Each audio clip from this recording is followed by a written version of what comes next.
अस्सलाम वालेकुम मैं यूट्यूब फैमिली। उम्मीद करती हूँ कि आप सब खैरियत से होंगे, फिट फाट होंगे। चलें जी, अपनी रेसिपी का आगाज़ करते हैं।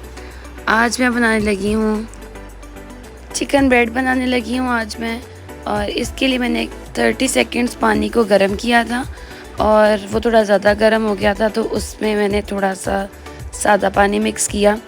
नीम गर्म हमने पानी लेना है, ना तो ज़्यादा गर्म हो और ना ठंडा हो। उसमें यीस्ट जो है वो हमारी जो है उसके डेड हो जाती है और उससे आटा जो हमारा राइस नहीं होता। इस पे मैंने क्या किया, आधा चम्मच मैंने चीनी का डाल दिया। चीनी जो है वो यीस्ट की खुराक होती है और इसमें नमक ऐड नहीं करना पहले। नमक जो है वो उसके यीस्ट को डेड कर देता है, इसलिए चीनी और यीस्ट जो है ये एक रिएक्शन बन जाता है और इससे जो हमारा आटा है वो बहुत ज़्यादा राइस होता है। इसलिए चीनी को और यीस्ट को मैंने क्या किया, मिक्स करके 5 मिनट के मैं लग रख दूँगी और ये पानी जो थोड़ा सा ऊपर भी आ जाएगा, ये राइस हो जाएगी यीस्ट। अब मैं इसका ढक्कन जो है वो कवर करके रख दूँगी 4-5 मिनट के लिए। चलें जी, अब मैदे को मैयर कर लेते हैं। यहाँ पे मैं 5 कप जो है वो मैदा लूँगी, क्योंकि मेरा जो मेजरिंग कप है वो छोटा है, इसलिए मैंने 5 कप लिए हैं। वैसे नॉर्मली जो है वो मैं 3 कप मैदा लूँ तो वो चिकन ब्रेड जो 6 लोगों के लिए बन जाती है और वो इनफ होती है। यहाँ पे मैं योगर्ट ऐड करूँगी। दही जो है वो ब्रेड को बहुत नरम बनाता है और बहुत मज़े की ब्रेड बनती है, इसलिए ये इंग्रेडिएंट आप ज़रूर डालिएगा। और अगर अवेलेबल ना हो तो आप इसको स्किप भी कर सकते हैं। और 2 चम्मच या 3 चम्मच आप दही के ज़रूर ऐड करें। थिक योगर्ट होना चाहिए, अगर थिक नहीं है तो कोई मसला नहीं है, आप जैसे मैंने ऐड किया है वो पतला वाला दही आप भी ऐड कर सकते हैं। अब मैं यहाँ पे ऐड करूँगी 1 अंडा। अंडा जो है वो भी ब्रेड को नरम बनाता है, दही का भी वही काम है और अंडे का भी वही काम है। ये दोनों इंग्रेडिएंट्स जो है वो आपने ज़रूर ऐड करने हैं जी। अब मैं यहाँ पे ऐड करूँगी यीस्ट और चीनी, जो मैंने मिक्स करके साइड पे कवर करके रख दी थी। अब मैं वो ऐड करूँगी क्योंकि रिएक्शन यीस्ट का और चीनी का हो चुका हुआ है। इसको आपने 5 मिनट ज़रूर रखना है मिक्स करके। और अब मैं इसको मैदे में और बाकी इंग्रेडिएंट्स में ऐड कर दूँगी।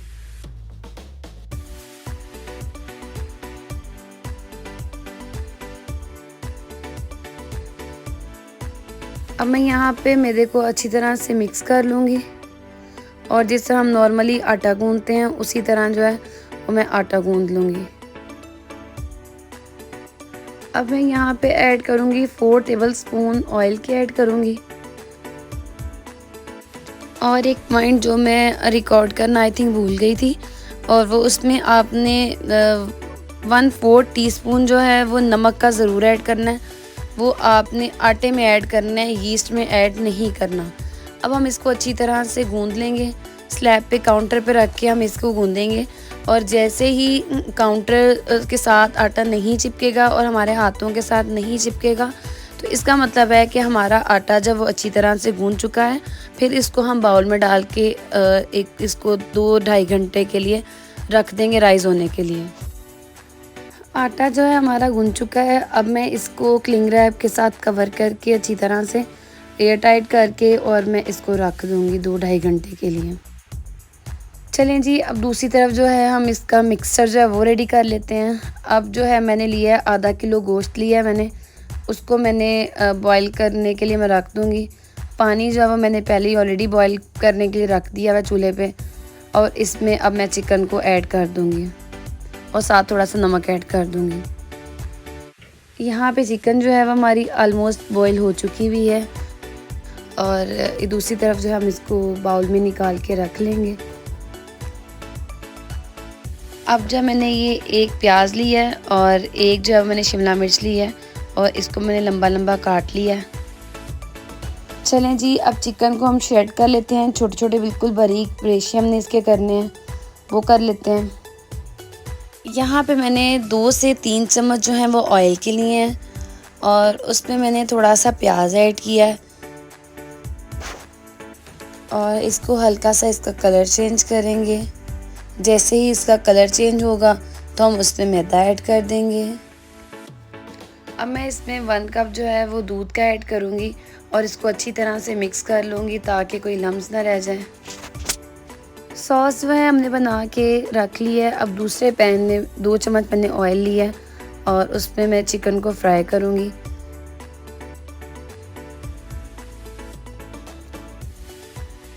अब मैं इसमें ऐड कर रही हूँ 2 चम्मच जो हैं वो सोया सॉस के हैं और 2 चम्मच चिली सॉस के हैं। मैंने अंदाज़े से डाला है क्योंकि मुझे पता है 2 चम्मच इतने ही होंगे। और इसमें जो है वो हाफ़ टी स्पून मैंने नमक का ऐड किया है अभी।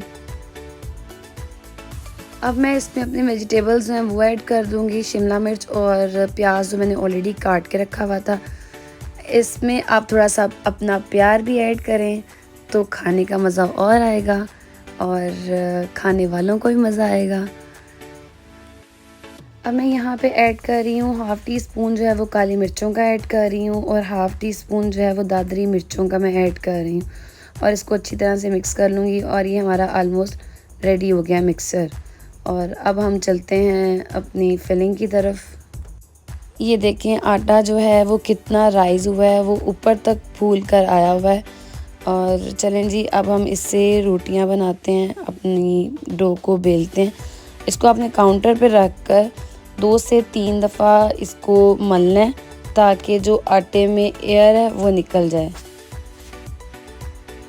अब यहाँ पे जो है हम ब्रेड के जो है वो पेड़े कर लेंगे और पेड़े करने के बाद हम उसको अच्छी तरह से बेल लेंगे।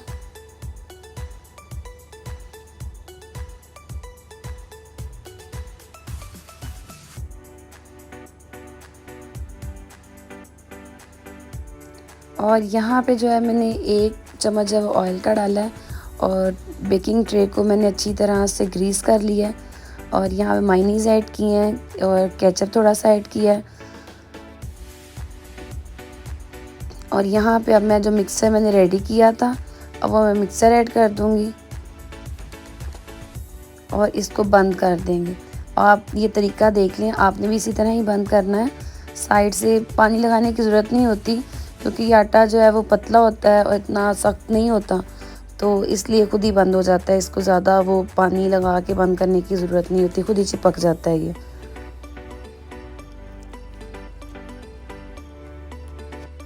अब मैं यहाँ पे अंडा ऐड कर रही हूँ। वैसे तो जर्दी लगाते हैं लेकिन मैंने पूरा ही अंडा जब वो मिक्स कर लिया और पूरा अंडा जो है वो वही लगा रही हूँ। और यहाँ पे मैंने कट्स लगाए हैं। ब्रश से करना भी ठीक है लेकिन मेरे पास ब्रश अवेलेबल नहीं था तो इसलिए मैंने हाथ से और चम्मच से लगा लिया। अब मैंने इसके ऊपर तिल ऐड किए और साथ ही मैंने इसके ऊपर थोड़ी सी कलवंजी ऐड की है। कलवंजी ज़्यादा ऐड नहीं करनी क्योंकि उसका टेस्ट थोड़ा सा कड़वा आता है। अब इसको मैंने ओवन में रखा है। ओवन को मैंने प्री हीट कर लिया था 10 मिनट के लिए और इसको आपने 180 पे रखना है 15 मिनट के लिए। अब ये देखें ये ऊपर से मेरी ब्रेड रेडी हो चुकी हुई है। अब मैं नीचे रखूँगी और ऊपर से इसको कलर दे दूँगी। ऊपर वाला ओवन जो है वो मैं ऑन कर दूँगी। अब ये देखिए मैंने ऊपर से इसको कलर दे दिया है और ये माशाल्लाह खूबसूरत कितनी लग रही है और ये खाने में भी इसी तरह ही मज़े की थी। और ये देखें इसको मैंने पास करके भी दिखाया है, कितनी माशाल्लाह खूबसूरत लग रही है ब्रेड। अब आपने इसको बाहर निकालना है और इसके ब्रश के साथ आपने ऑयल लगा देना है, बटर लगा देना है या घी लगा देना है, जो भी आपके पास अवेलेबल हो। और ये देखें जी हमारी ब्रेड की फ़ाइनल लुक। और ये माशाल्लाह बहुत मज़े की थी खाने में। और अगर आपको मेरी ये वीडियो अच्छी लगी हो तो चैनल को लाइक, शेयर और सब्सक्राइब ज़रूर कर दीजिएगा। बेल के बटन को प्रेस कर दीजिएगा। आपका बहुत शुक्रिया। मिलते हैं अगली वीडियो में।